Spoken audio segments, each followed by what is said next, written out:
say.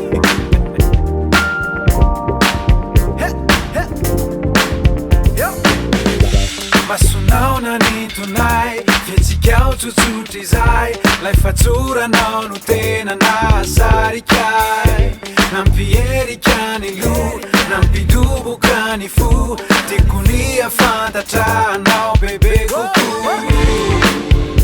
arahatiny andohany lay tantara ianao nitsangana izao afiato afara miaotra iresaka fa efa tara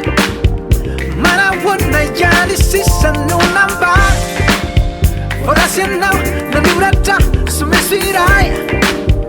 tsandriko ilay valin'izao efa maya nakiresaka fa manoratra mora vao namaly anao de nandehibe ny ora manahoana anao inonano vavao sate ahitanao manao ino nyanao tiako fantatry anao mba zarazarao fa tiako ianao efa tena latsakao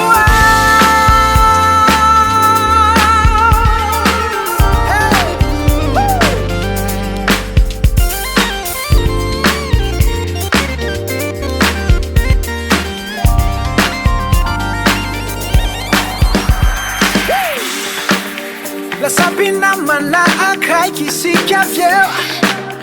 nifankafantatra de aveo nifankaleo nifamatotra favonona izara iaraka hanoratra ilay tantara Scenario marobe no tandohako fiainanao ray manontolo ny tsy voako tsy safatsy anao reriny eo alohako miampapamposy raha roa telo ohatra fianao ray amin'ny arivo eto arivo le tsaroky rehefa miaino mozika rehefa rivo efa rava zay pitry am'zay feo enina hoany eny nisy efa lany raha filma fiainana fisinao mampilay azy impirina antainky afa aminao tsisy naray azy amidina ny ambo tapaka ny rambo liko le afaty ampamanakatra ny avo miakadratsy kelikely ataotsika manonja antate mamilava isan'andro mandeha mody bo zay le parta voalohany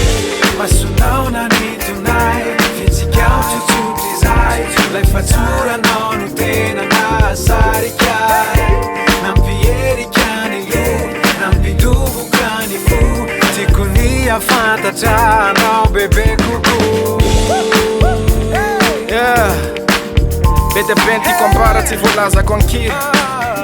ianao rehefa tiako atsona honey sady honey